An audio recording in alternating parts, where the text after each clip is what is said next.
aksara Jawa dening Hidratmoko Andri Tamtama.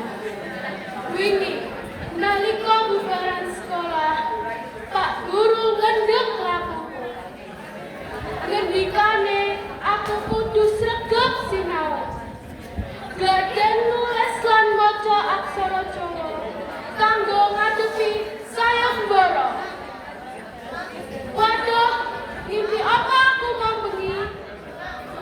Didhawuhi nyinaoni materi sing angel diapalke lan ora tak senengi. Sekarang puluh aksara ngledeno